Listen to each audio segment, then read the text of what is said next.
So great to see the entire panel here. It's so exciting and invigorating that the first days, uh, the last and final session on this Finance Leaders E-Summit is turning out to be a very power-packed roundtable of the GBS leaders.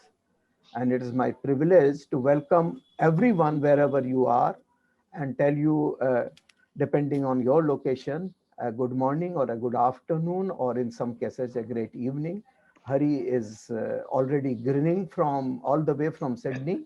Uh, uh, uh, so, without further ado, I would like to start by saying once again, welcome and introducing the theme of this session, which fits in so well into the overall theme of this summit, which is like digital unlocking value through digital leapfrogging and new operating models in finance. And we have heard the keynote from Ravi earlier this afternoon, India time, and also the previous panel, and everybody was underlining, putting it in bold, highlighting the term digital. And our session is actually going to cover a facet of that, and specifically for shaping the future of compliances, analytics, and reporting through technology. As we all know that we are talking of global business services leaders and their roundtable here, and our audience is largely comprising of those people, including mostly in finance and maybe few beyond finance, and many who have actually kind of started from finance but started looking at multi-functions in their respective organizations. So all said and done, the torchbearer role of the finance cannot be overemphasized in this context. So finance has been at the fulcrum of all these, many of these new initiatives. And when we talk of uh, not only adopting, but leveraging advanced, more relevant technologies, sometimes seemingly unrelated to our functions, but otherwise were very powerful. And as we go along in this session, we will get a few examples highlighted. Uh, so how we are able to improve performances and ultimately unlock values for our respective organizations. And a very, very typical from a GBS lens, how we look at it. So with that, I wanted to say that in our theme, we starting with what is the current environment, considering that the GBS have started maturing, their roles are being redefined, and hence the entire meaning around usage of technology is also evolving. And if I can use the term, elevating. Gone are the days when we were content with automating some of the programmable, repeatable functions and be happy about that. A lot of that was taken care of in many senses, typically on the bookkeeping side of our processes by the modern ERPs.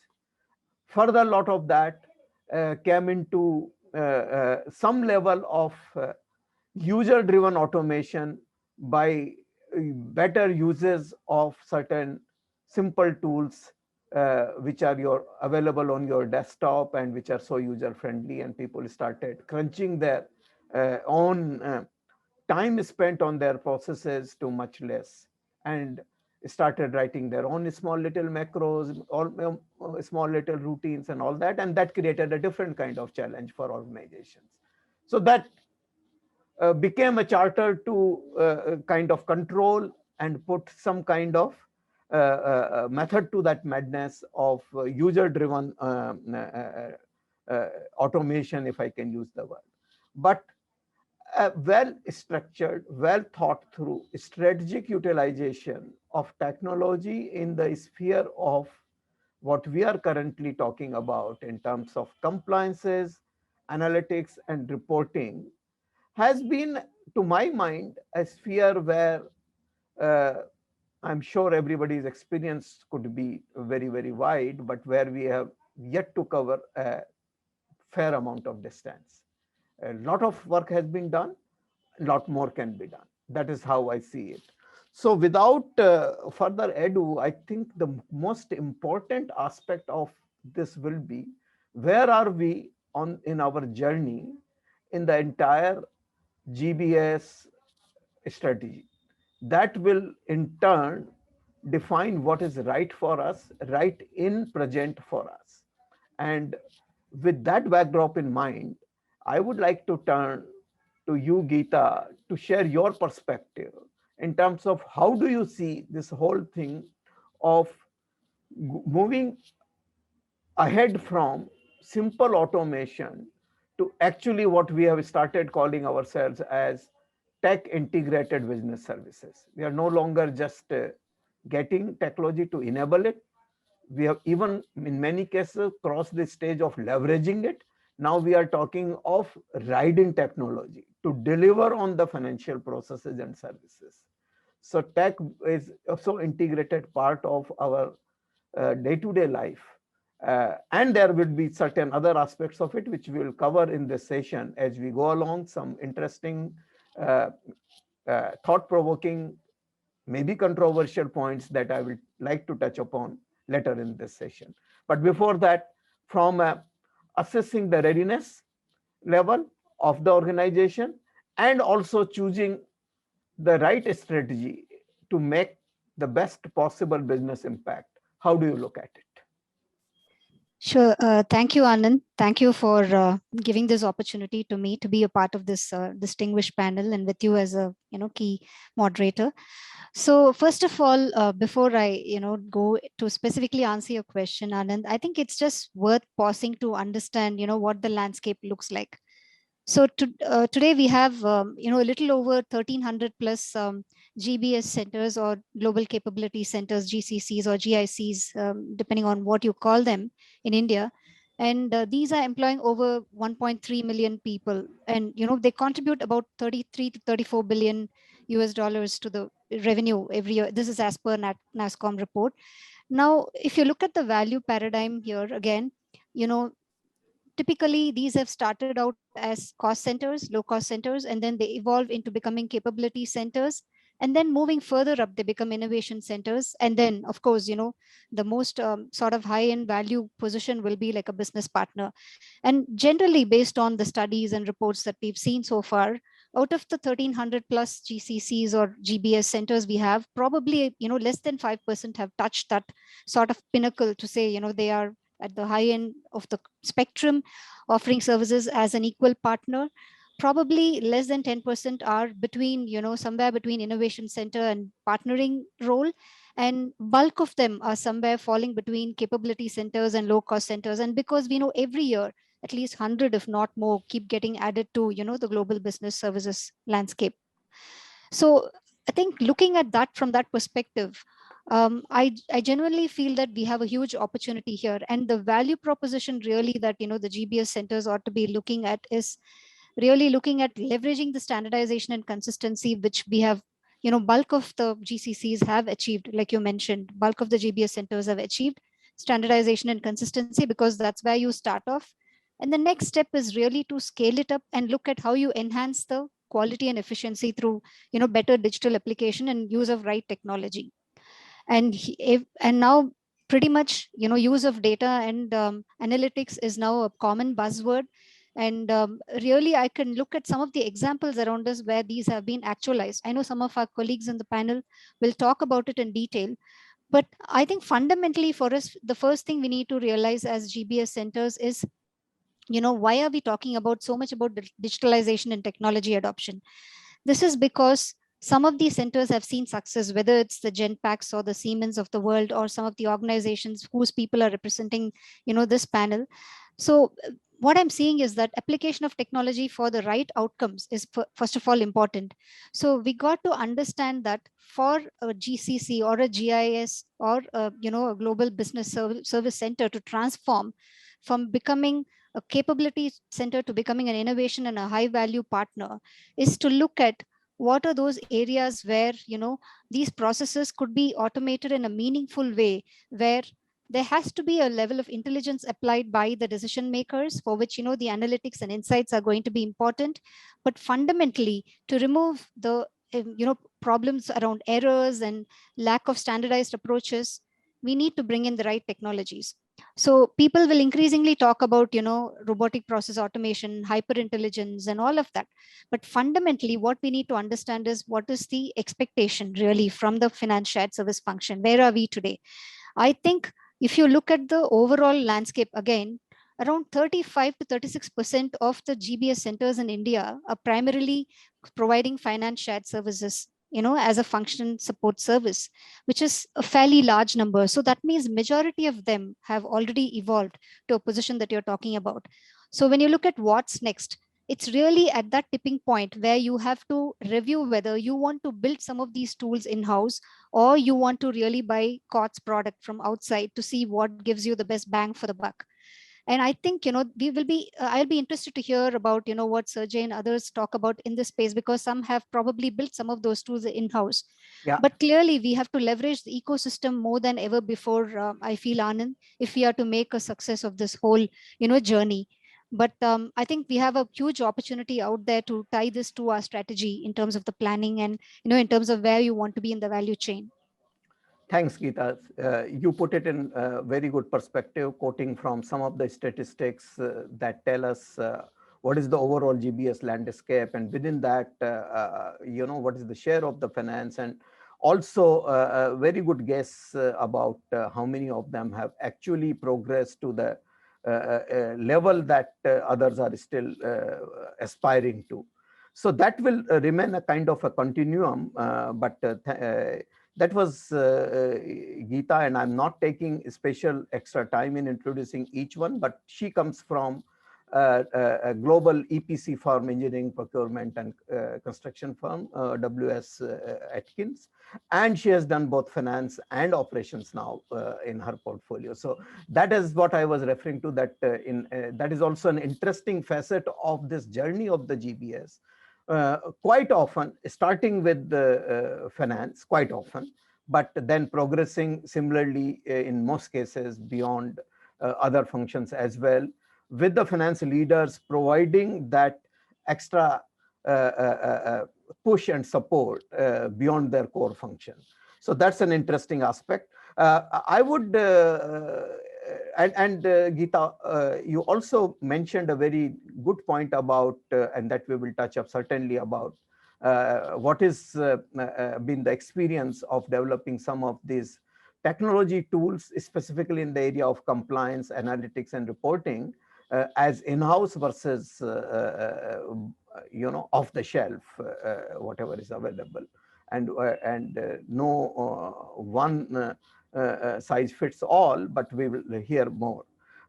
Here I would request Sudipto to just, if you want, if you like, please do pitch in and share some of your experiences, more focusing on how did you go about in terms of deciding the right timing and right area to focus on in terms of organizational readiness as well as the impact parameters, and tying into the overall strategy, which goes beyond just the contours of the GBS.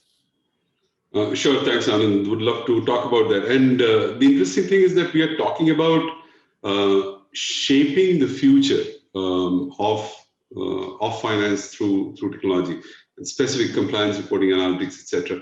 And see, I work for a company called Berkadia Services India Private Limited. We are the GIC for the company called Berkadia, which is a Berkshire Hathaway and Jefferies Financial Group company. Now, if you look at the vision of this company, this vision, the company's vision is to not only build technology for itself and its processes, it actually wants to disrupt the industry, the entire commercial real estate industry. So I think by default, we become a TIDS. We didn't have an option, so that was sort of integrated as part of our tech strategy.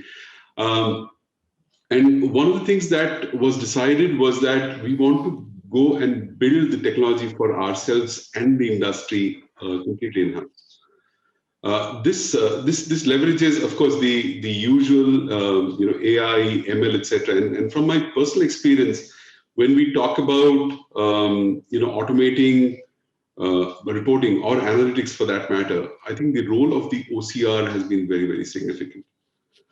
So the areas that we chose, coming back to your original question, were based on pieces where we thought that the manual effort was intense, and that's kind of commonsensical.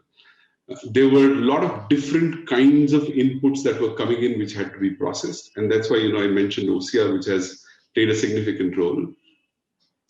But the only aspect as we think of the future, and I'll just make this point and move it back to you, Anand, is the importance of thinking about people and technology together.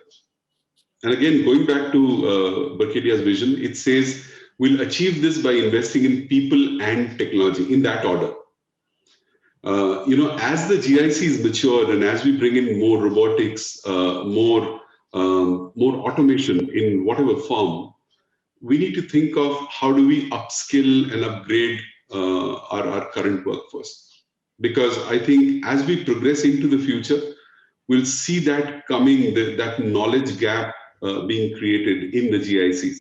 And that will be a problem that all of us GIC leaders will have to tackle with probably sooner than later in the future. Sure, very well put, Sudipto, and you actually have touched the core of the whole subject about emphasizing on the shaping of the future. So while we will be talking more about the compliances, reporting, and analytics as part of the various GBS functions, but the eyes will be set on how do we shape the future, remain future fit, and I dare say relevant as well. So moving on, may I request Lalitha, please share your perspectives in this context. Thank you, Anand. I think as probably Geetha rightly mentioned, if you look at the number of GCCs that exist in the country, or historically, the whole shared services or the GBO or the GCC story for the world is at least a maturity of 2 decades.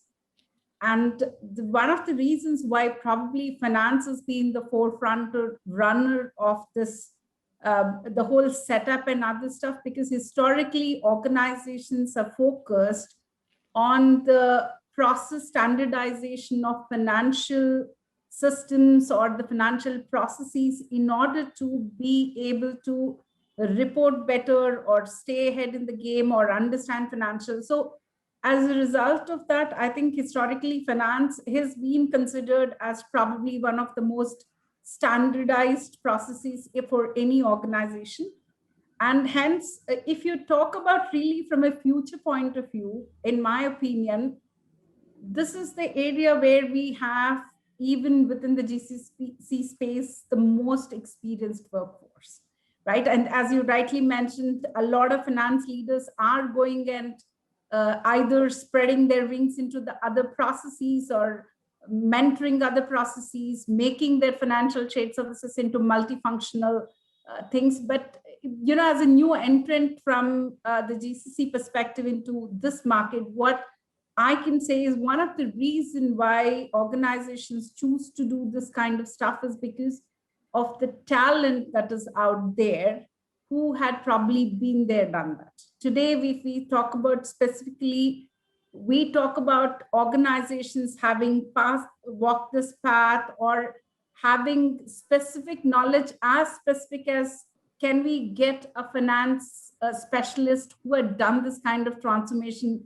in the retail space, right? So we can get as specific as that when it comes to talent and the whole cross-pollination of the talent from organizations to organization, taking the best practices, showing the organizations what can be done. I think that is probably one of the forms the basis for our success.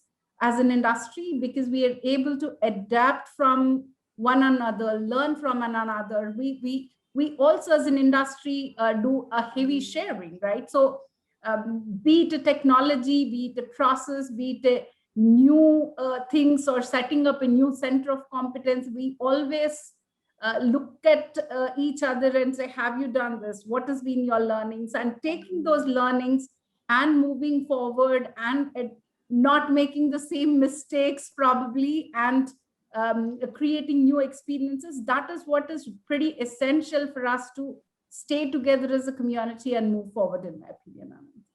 Hope that answers. Yeah, certainly. And we would definitely like to come back to you, Lalitha, as you also bring in such a diverse experience in this field. And now that you are part of the Ingka group, so more variety, so to say, in terms of the perspectives can be taken in. But at this stage, I would like to request Hari, who is from Thomson Reuters and has done remarkable work directly in the field of utilizing digital and technology in the space of compliances in particular, and but also in reporting and analytics, to share some specifics, how it has been with the Thomson Reuters for the last 10, 12, 15 years, and what is that we can actually learn from that. Sure, thank you, Anand. I think if we look at compliance as a whole, right, what we're finding, and this is happening across each region as well, is government authorities are investing as much in technology that we're seeing, if not greater, than most organizations. So they're getting smarter. They're wanting more information. If you look at examples in the UK, we've got Making Tax Digital, where they're like, I don't want you to calculate what you need to comply. You give me the raw data and I will tell you how much you owe me. So as governments are starting to improve in terms of their technology, in terms of increasing the demands, as organizations, what we're seeing our customers do is they have to keep up with that. They have to look at how are we going to maintain this? So we're seeing, rather than looking at purely just, hey, do I look at building my own solution or do I look at adopting a separate solution? Regardless of this, what is that end outcome that I need to achieve? Which is, how do I get this information faster that I internally can pick up on any errors before it goes through to a government organization or before it even goes through to my auditors to be then able to review. So and this is again where I see a lot of the GBS teams and organizations growing. They're going higher up in that value chain because they understand the transactional data really well. As I think one of the previous panelists mentioned, we've been doing this for the past 20 years. So as we start moving up that value chain is, let's not just look at the numbers. What are the numbers actually telling us? How does this impact our business? You become that true business partner. And then you're driving, okay, let's use technology over and on top of this to then meet our compliance requirements. Once you understand that, then you're able to do a lot of the reporting, the analytics that kind of come hand in hand with that. So this is a space that is very exciting. It is a space that, you know, we are seeing that technology being utilized in multiple different ways. And when I talk to my customers, this is what they're looking at. It's not just purely from, do we just do technology for the sake of it? Let's just automate what's there. How are we making sure that we're covering what governments are asking from us as well, and keeping that up to date? Wonderful. Good to hear that perspective from you. And so this is probably a good time to hear from Serge, your experience on creating some of these technology initiatives, both in-house or otherwise, and benefiting in your GBS operations from those. Yeah, thank you, Anand. So I think that's a good point, no? And because sometimes we tend to look immediately outside for packages that can help us solve any type of problem that we have. And for sure, we do go outside and we use certain packages, like for process mining, for example, we're implementing Celonis. I think a lot of my colleagues here are considering something similar with a similar type of tool or different tool to really mine the data that we see in our processes. And of course, there it would not make a lot of sense to try to develop something on your own, because it already exists in the market, has been thoroughly thought through. But I think in other areas, we have really developed the capabilities in-house. And I think mainly on the advanced analytics side, we've developed the capability in-house. We could have gone outside and looked at some packages on how do we bring insights into our finance data, because we have access to all finance data of the company. Right? We have all supplier data, customer data, accounting, every single transaction we have access to. And I think as a center, as a GPS, we need to use that a lot more to bring insights to drive business value. So that's why we started experimenting a couple of years ago. And we developed that internally. And I think some of the main benefits that I see sometimes developing that capability internally and developing the algorithms, the dashboards, the tools internally is that I think you can experiment with something pretty cheap. You can move fast, you can experiment and see, does this make sense? Does it really drive business value or does it not? So we had several experiments that drove amazing business value and helped us to save millions in our P&L or clean up the balance sheet. We had some other initiatives that completely failed. We spent a couple of months trying to develop an algorithm, and then we saw, man, this doesn't bring any business value. And then your investment is less. You learn after 2-3 months, you can close it and move on to the next one. So I think this ability to experiment, to be nimble, to see where can you add value and where not, is one thing. So also in terms of access to data, we see that your data is extremely important when you want to connect a new system. You need some kind of data lake, or your data needs to be organized in a certain way. You need to connect to it, which also again has quite a lead time to even be able to use the package or the tool. If you again develop internally, you can kind of work around and work with some temporary data, let's say, some simple dumps that at least you can already create your experiment again.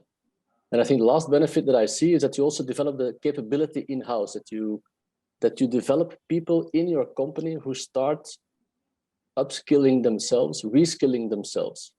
Because one of the biggest challenges that we had when we started that journey a couple of years ago is that we had our traditional, let's say, finance people or operations people who had no clue, including myself when we started.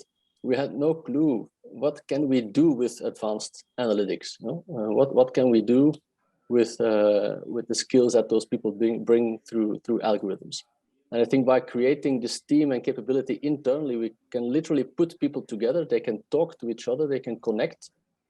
The analytics people learn about the business because they sit next to them every single day. They learn about business. On the other hand, our operations or finance people, they learn about analytics because again, they sit next to their colleagues who explain them some basic concepts of R or algorithms or something like that. So I think those are some of the benefits. But of course, once you develop something internally, it's crucial that you then productize it, that you do not just create something that you leave out there and then try to develop 5-6 times the same thing around the world. You productize it, create a package, an internal package out of it that you can then redeploy in different zones of the company. So today we're productizing some of those solutions and rolling them out across the world in AB InBev.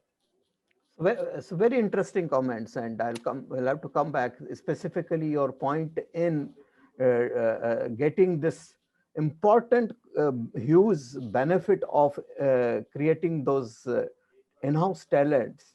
And I can connect it with what we learned in the keynote today of those reverse mentoring that we all need, and you will have an army of those people who could possibly qualify as those reverse mentors. But I think we've all been waiting from getting some insights from our friend and wise old, not so old, but wise man, Dr. Rastogi. So Sanjeev, now that you have been into so many such situations, and now that you had a powerhouse of knowledge as part of the the Deloitte shared services, how do you see this entire topic of reshaping our future in the GBS world through riding on the technology, specifically in the field of analytics, reporting, and compliance. So your insights, please. Thank you, Anand. And I think my elite panel, Geetha, and everybody spoke. So I think this is the GBS is a journey, Anand. So what has happened in most of the centers, they start with the transactional processes, and we know 80%, 87% of, I have the data because 80% of the transactional data globally is now done through the GCCs. We have concessional tasks, which are basic reporting, SAP reporting, etc., being done. Now the GBS are moving to a different directions. They are looking at data insights and analytics. So what happens, the first 2-3 years is you need to prove as a center that you are able to process the transactions. Now the maturity curve has come because the world has seen that India can do it. There are a lot of GBS centers. The talent has moved around. There's a proof that this is success. Now they're looking at end-to-end process and multi-functional GBS centers. So if you look at earlier, there were finance centers. Now looking at the success, the global organization think this is an extension of the business and not as a center. And you bring in multi-processes, whether it is supply chain, whether it is procurement. Now I see IT and HR coming in. And then the third thing is, you are driving digital from these centers now. So not only the center becomes digital, but the entire digital implementation across the organization happens through the GCCs, which we talked about. And I've seen that happening because the talent availability, the fungibility, and the level of knowledge which is available in India is incomparable across globe. So I've seen centers where we have done cloud, we have done drone technology, we have done R&D, where we have gone ahead and implementing SAP, we are implementing Workday, whether it is SuccessFactors. So we are creating COEs within India. Now the centers are becoming multifunctional. We have talent available for each. And the process, end-to-end process knowledge earlier, which used to be outside the India, now is coming to India. So you own end-to-end process. And that helps to implement technology, whether it is RPA. I think RPA is very, very widely used in India GBS centers.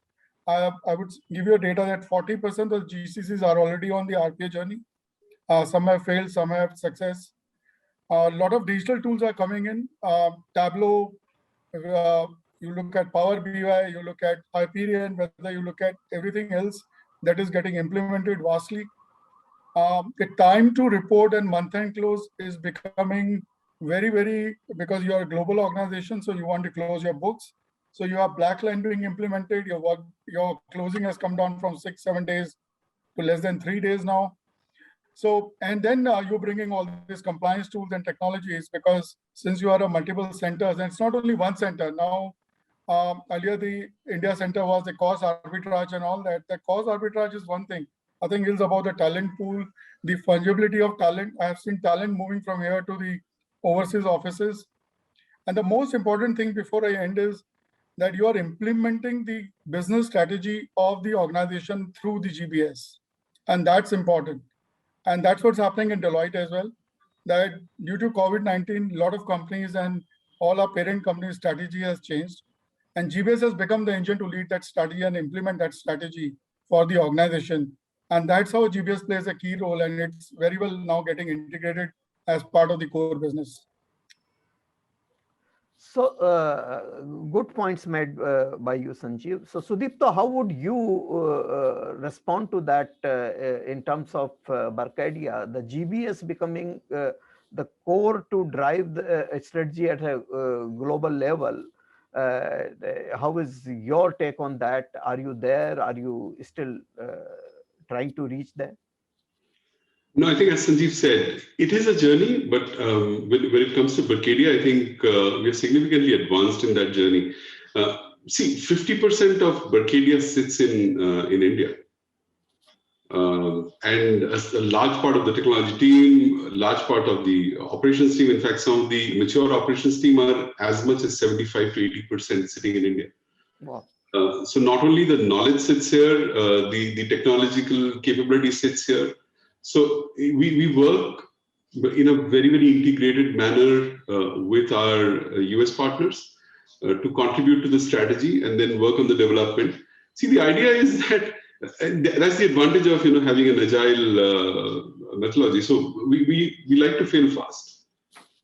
And coming back to Serge's point, and that's critical when you're developing technology in-house. And our choice to develop technology in-house was because we wanted to disrupt the industry. Had it already been out there, the whole purpose would have been lost. And that was the sort of driver to do that. Coming back to your question, Anand, that's where we are, and I think we're seeing loads of benefits, including some of the ones that Serge listed. I love some of the points that he made about having that skill here in one of the GICs. That is absolutely crucial. So we have heard some very interesting and diverse experiences in terms of leveraging on talent internally, developing it internally, even if it means taking some risk of failing, but then failing fast. And because you want to remain more disruptive in the marketplace, then a packaged tool may possibly enable, versus taking advantage of various tested, tried and tested, reliable tools available in the market, and several of them were narrated by Sanjeev in particular, but others as well. And so this has been very interesting, diverse experiences that we have understood about. And I would like to hear a little bit more from you, Geetha, before I push it back to Hari.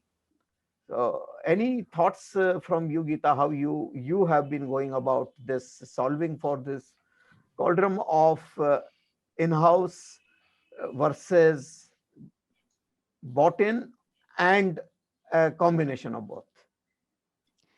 Sure. Thanks, Anand. What I wanted to actually add a bit more about, my own sort of role is, yes, I moved from finance to operations, and right now actually I head the digital, sort of delivery from India, the India Center.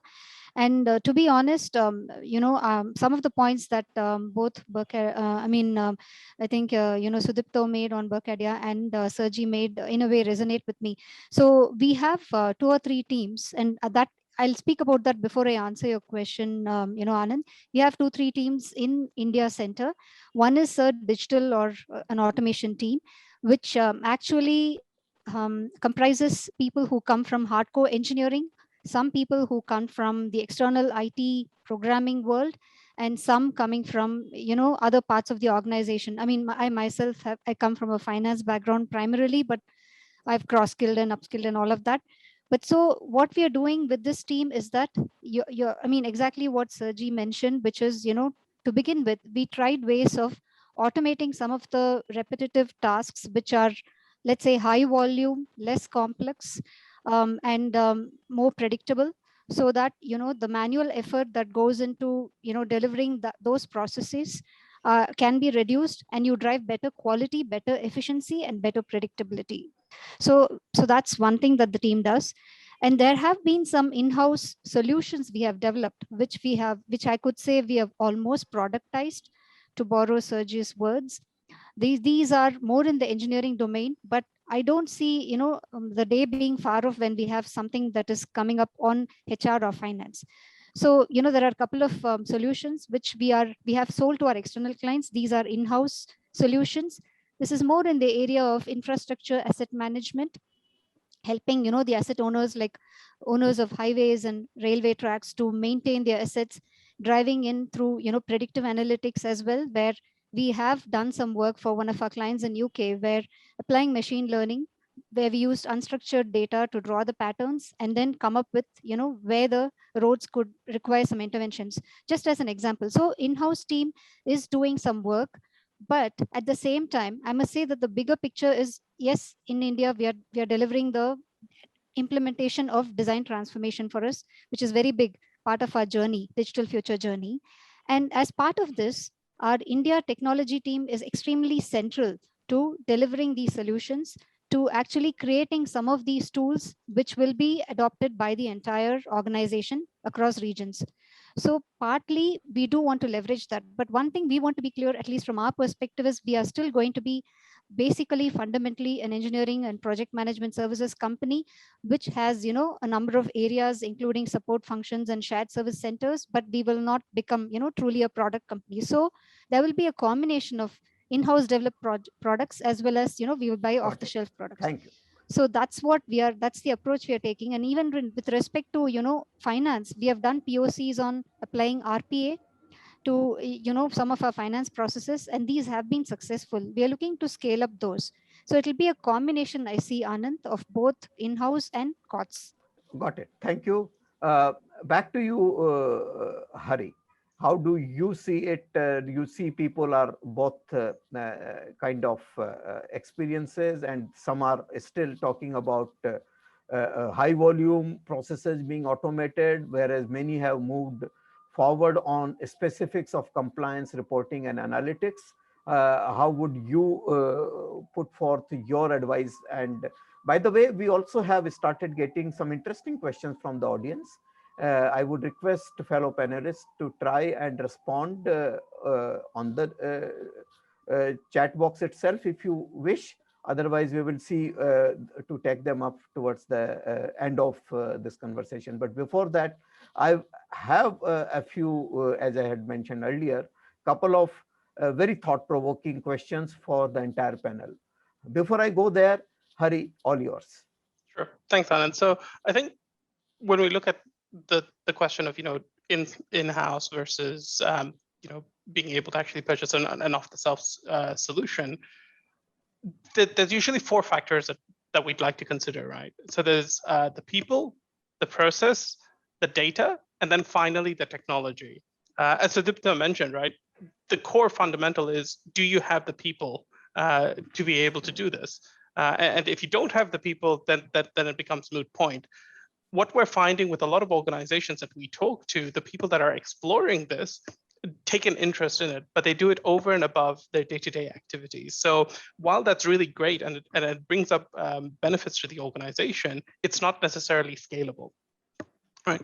So then we look at, process and the data. These two are fundamental parts as well. A lot of the organizations we talk to at the moment, they have either poor processes or poor data, or the ability to try and bring those together. So without those, it doesn't matter whether you build it in-house or if you go out. Without those three fundamental pillars in place, you can put any technology, and as they commonly say, you put garbage in, you're going to get garbage coming out of it as well. So the key thing that we look at it beyond this is, before you kind of look at that, let's look at the people, look at the process, and then look at the data. Then look at the technology. Both Sudipto, Serge, and Geetha gave some really great examples of, when you're a disruptor in the industry, when you're wanting to challenge that industry, no one's actually doing that. You have the skill sets within the teams. You're wanting to build that. You've got your operations team sitting with your analysts right next to each other, and the finance team will say, it's like, I didn't even know that I could ask this type of a question and get this type of an answer. So in those instances, it really makes, when you're taking very serious business decisions that are unique to your organization. When we look at compliances, though, these are standard things that are happening across organizations and across countries. So trying to build something with that in-house is not cost effective. It doesn't make sense for you to go build out something that 100 people out there would either have a standard solution that you can use, or a very specialized solution that caters for, say, your tax, your compliance reporting, your financial statements preparation, all these types of things where you don't necessarily have to spend that money in-house to get that same level of scale. So that's where I see it. It's looking at those processes, looking at the people, looking at the data, and then look at, okay, how do we actually use the right technology for us to solve that problem? Wonderful. And at this stage, I think we have a poll question coming up for the audience. And of course, it is also open for the panelists to participate. Can we have the poll question, please?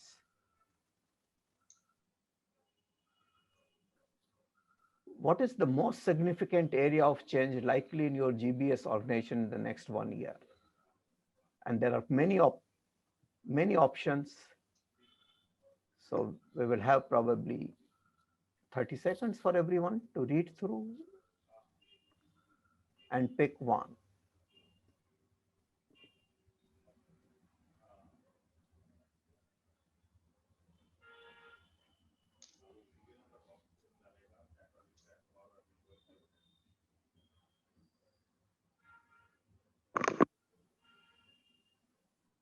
so we can't vote even if we want to.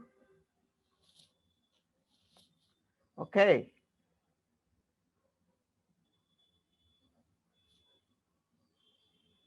I think you can take it off now. People would have responded. I'm sure the backend can see it. Wonderful. We will get the result soon. Ah, that was pretty fast and very close. My. The top three are like neck to neck. Increased use of automation, increased use of data analysis, and adoption of next-gen technology-based systems.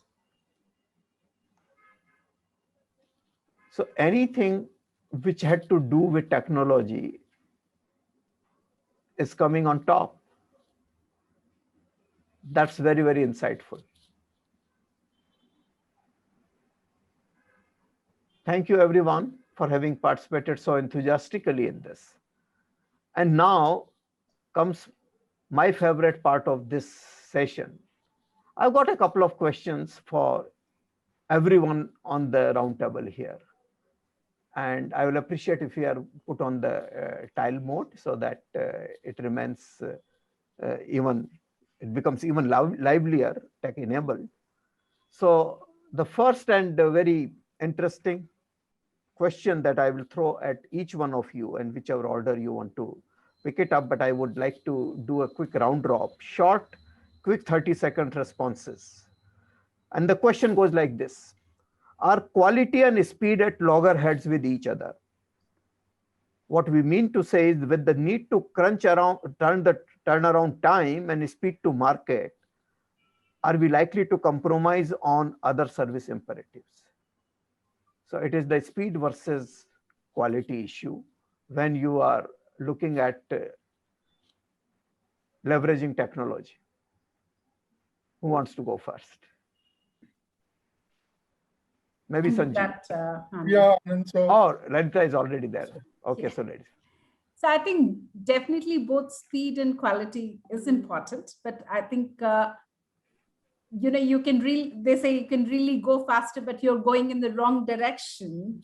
It doesn't really take you to the destination, right? So I think the quality aspect has to be paid attention to along with the speed. You can be 80% right and faster rather than trying to be 100% right and be slow. Or because the cost of rework is going to be a lot more expensive than doing it right the first time. And in that process, definitely you can't take forever. So you need to hit the midway between cost and quality. But in my mind, the quality is first.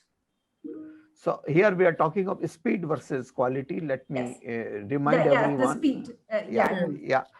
So Sanjeev, you were saying something. Yeah, Anand, I think quality takes anyway a lead vis-a-vis speed is concerned.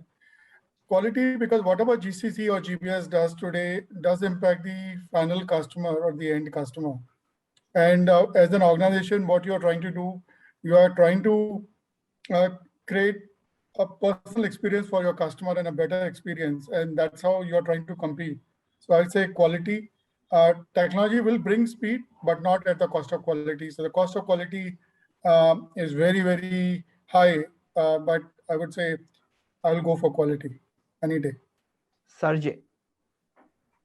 I think it's two interesting insights, though. I think first of all, speed, I think, is super important in the world today. So I don't think we can just say that we're going to choose quality over speed, because if you're too late, you might already miss some market share, some market value. So we cannot, I think, just choose between speed or quality.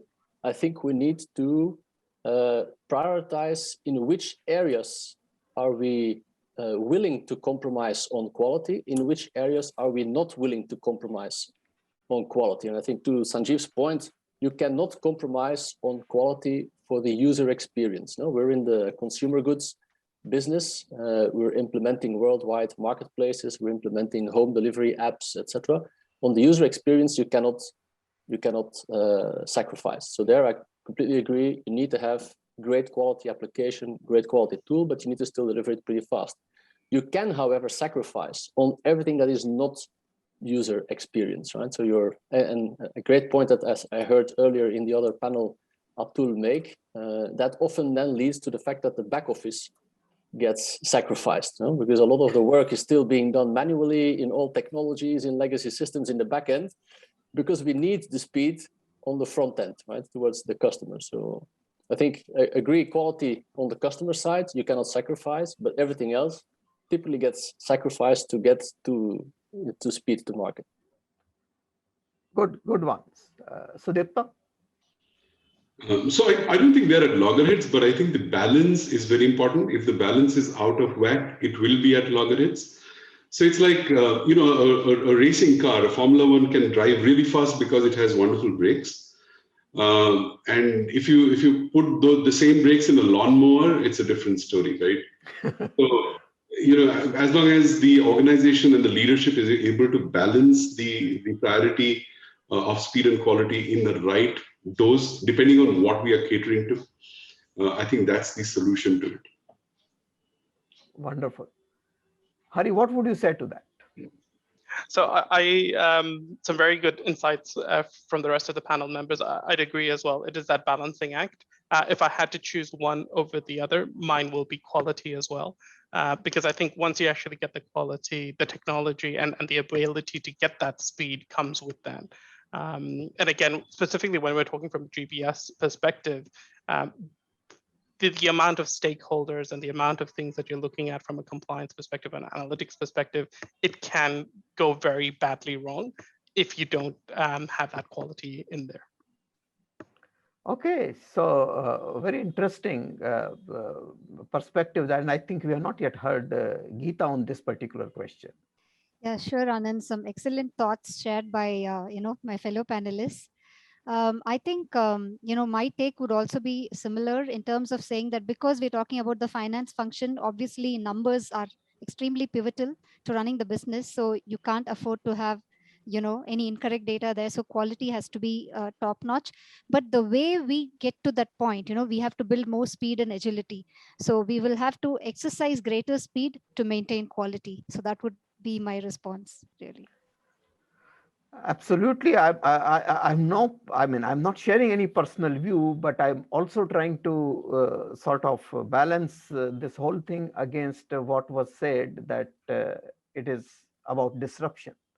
And can you be disruptive enough without speed? That's a question I would still leave for everyone to judge. Now comes another one for all your, the way of everyone on the panel. And it's even more controversial and thought-provoking. Is it true that the technology can be both a boon and a ban? How can finance stay relevant and not become a slave of tech-defined environment? So the question here is about not only speed, but it is also about relevance.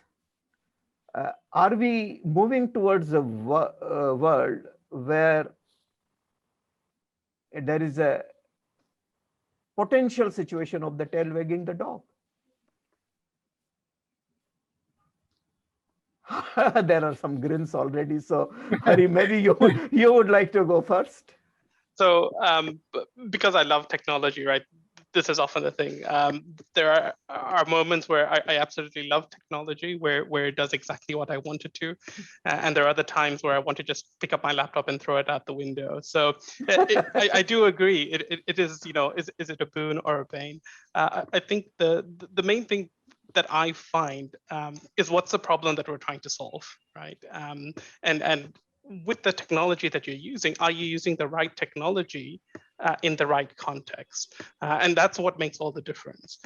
Any technology project that you look at is, if you don't have a good governance, if you don't have a good vision of, hey, this is what we're actually trying to achieve, and this is what we're trying to aim from, whether it's we're going to experiment and we expect to fail 80% of the time, that's fine. But if you don't have that defined, then it becomes really hard to try and drive that technology aspect.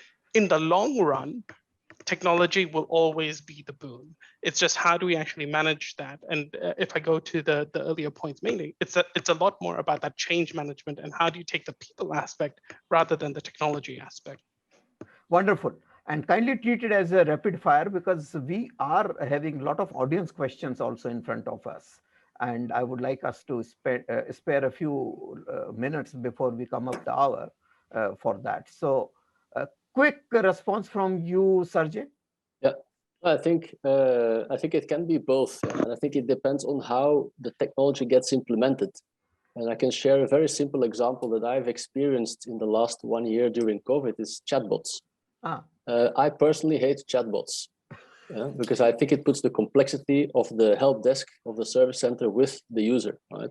So if it's not properly implemented, what tends to happen is that your decision tree of questions gets put in front of the user and the user spends a lot of time trying to figure out what his problem is and how he gets to a solution. And then I think technology doesn't get implemented well, the user experience is terrible, and then tech tends to be pretty bad. On the other hand, I've also experienced with another company, I'm not sure if I can mention the name here, but in India, I think it was Zomato, and they had an amazing chatbot. Because I went in, I had a delivery that was incorrect. I go in and I am asked 2-3 questions. You get a refund or you get a new delivery. So super simple, super straightforward, and amazing customer service. So I think the same technology can be implemented in a way that you put a lot of burden on your customer and it becomes something that you don't want to interact with anymore. Or you can make it very simple, very user-friendly, same technology, and it makes the user experience amazing and it can drive additional sales. Wonderful. I'm with you when it comes to chat boxes. Generally had those. Okay, just sharing. Okay, Sudipto, you would like to say something about finance and technology? Who is riding on whom? Sure. I think since time immemorial, whatever science has given us is a boon and a bane. Depends on how it's used. And if we use technology without taking care of data, process, and people, it's going to be a bane. It's not going to work. Very simple. And I think the point about of finance remaining relevant, I think it's always about looking forward. I think that's the point of arrival for finance. How do I predict what's going to happen 6 months down the line, 9 months down the line? And that's where I think the elements of the technology related to predictive analytics, etc., become very, very important. And it's not the technology again; it's the people who are interpreting the data. Correct. There are a lot of technologies to create financial models, but the person who's interpreting to the data, that skill is more important than the technology per se for the finance function to remain relevant. Wonderful. So who I have left out? Sanjeev, you said your word? Yeah, Anand, I think the technology can be used very effectively. The problem is we don't understand we don't fix the underlying processes, and that's where it has failed. And I've seen it multiple times that where we are trying to bring in technology, the processes are not fixed, they are broken, the information is not coming through. So whatever tool you bring over data, and if you have multiple systems, multiple feeding, unless you first fix it, it will not work. The second thing is we are too eager in finance to work out a ROI for any technology. And that fails. First, we need to understand what is our end user and who is going to benefit it and whether it will work or not. So learn fast, face fast, but I've seen many RPAs, many companies implementing RPAs and failing because they were in a mad race of implementing and chasing the number. It's not a number game. It is just underlying and fixing a processes before you even go and fix a simple RPA. That's my take. Okay. So I hope I have not left out anyone here.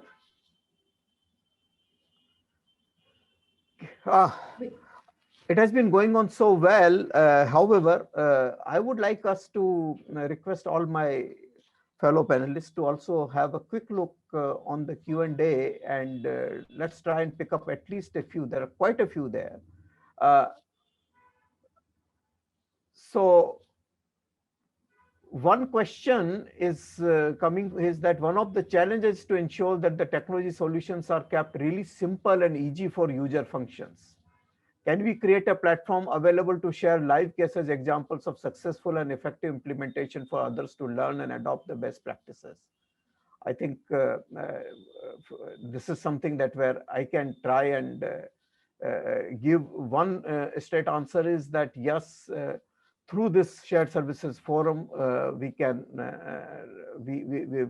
create a reservoir of some of the best practices, and if you keep on visiting us and contributing to it, we can really look at that.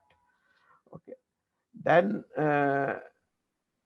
there is another question is, most of the medium or semi-large companies still are far behind high-level automation. Also, regulatory environment could limit this to some extent. How do present-day finance staff who are in mid-career level can update apart from Power BI or some advanced Excel, etc.? Anybody want to add some wisdom to this question? Yeah, I'm I happy. can. Sorry, yeah, go ahead, Hari. Go ahead. So I think the key thing is, I think a lot of people say it's like, I need to become this technology expert, and I need to know the latest tool, and I need to know how it works.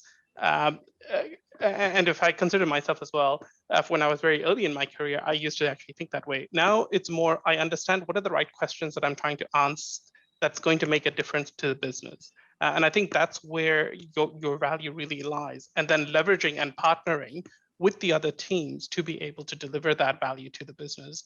That's my take on it. Maybe I'll hand it over to you, Geetha. Thank you, Hari. Good thoughts there. So from actual, experience that we are seeing in our company, so some of our finance staff, have already sort of learned how to, apply, use Tableau and Power BI, and they are generating dashboards. And actually, since they understand also, the analyzing numbers and looking at how to interpret them, they are actually able to add more value.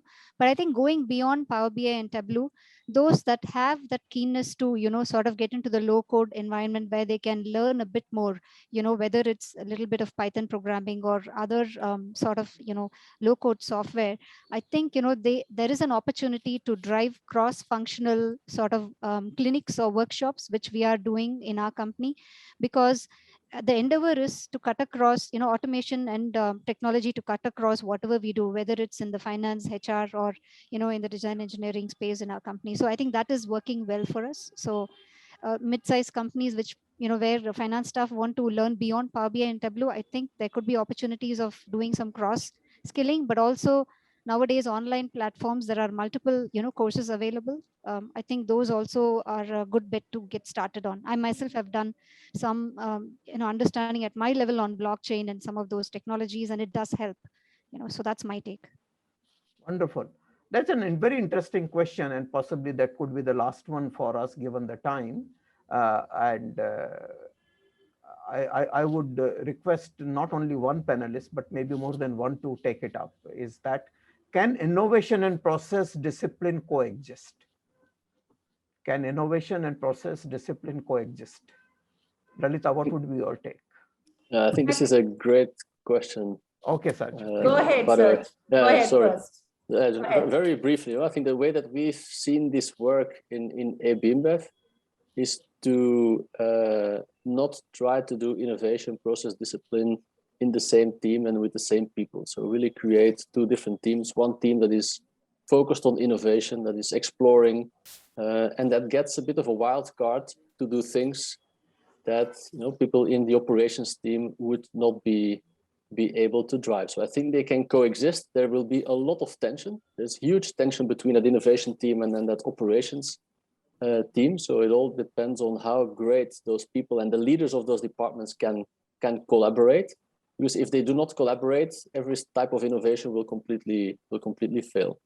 So I think coexist, next to each other, but the leadership alignment is crucial to make it work. What would you say to that, Lalitha? Absolutely, I agree with Serge. It can definitely coexist, but with probably, because both the things have their own agenda, right? So it has their own specific, unique requirements. While innovation has to be disruptive, the other part is to keep it stable, right? So it can coexist. But I would also say, if you have a good process discipline, it would really help to innovate, because you see things much more clearer. You understand problems better. So I think one can help each other, and certainly can coexist. And Anand, I can just share, and just couldn't agree more with that the process can be the base for innovation. And you can automate processes, and we have done that in many processes. So I think it has to be together. Yes, as Serge said, there could be possible conflicts, because the people who manage processes and the people who do the innovations are typically two different people in the organization. So there has to be a good balance to manage that, but process has to be the base. Wonderful. And now the last one from my side. On the reporting side, anyone can claim to have embraced AHA kind of a technology on a global reporting area. And this is open to all, please.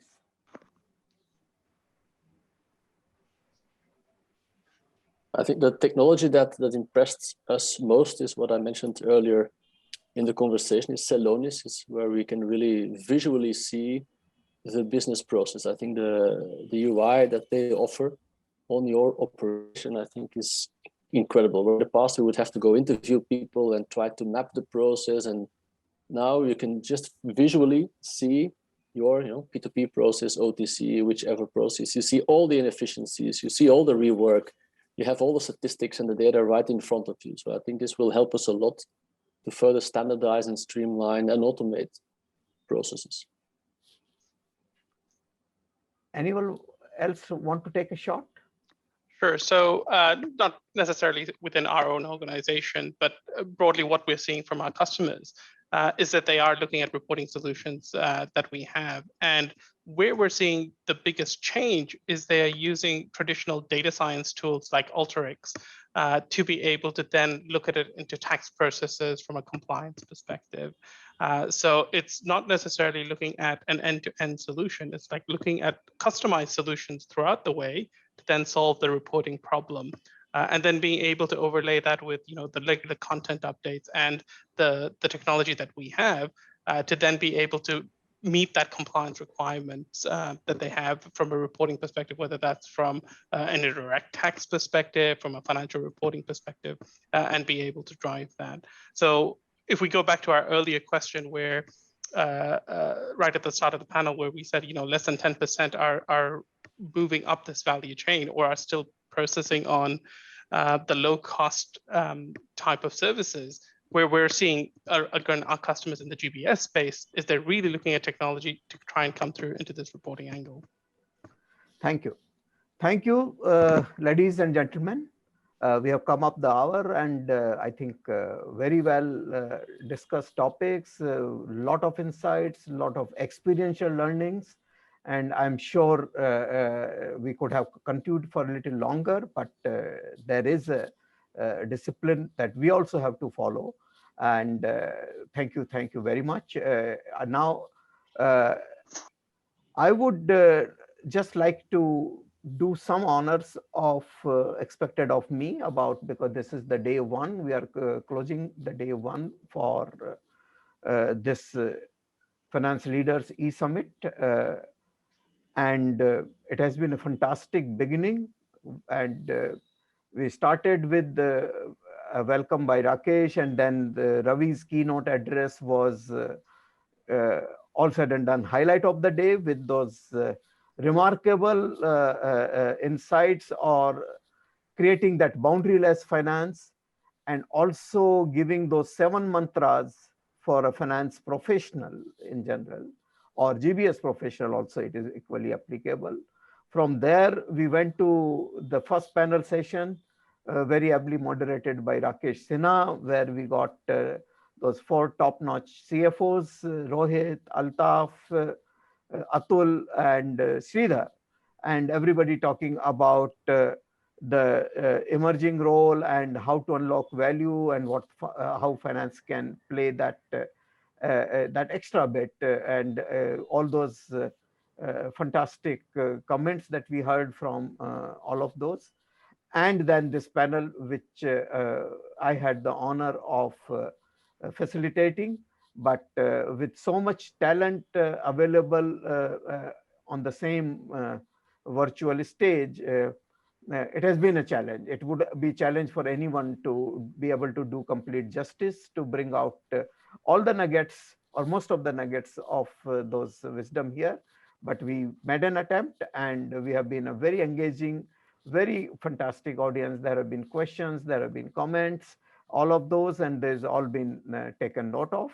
So with that note, I wanted to thank everyone once again, and also to mention that tomorrow is going to be another exciting day of this summit.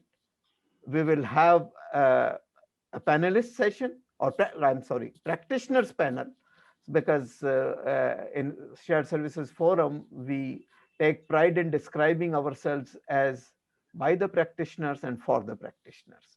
So that will be a practitioner session in the beginning, followed by some interesting case presentation. And something that I'm personally looking forward to is to experience how a virtual reality kind of thing can be connected with or implemented in the context of financial processes or reporting and all that. And then there will be a little free-flowing chat, fireside chat, that our expert duo of Rakesh and Sanjay are going to take it before we call it a closure tomorrow evening. So until then, bye-bye. And once again, Thank you. thank Thanks, you. Anand. Stay safe.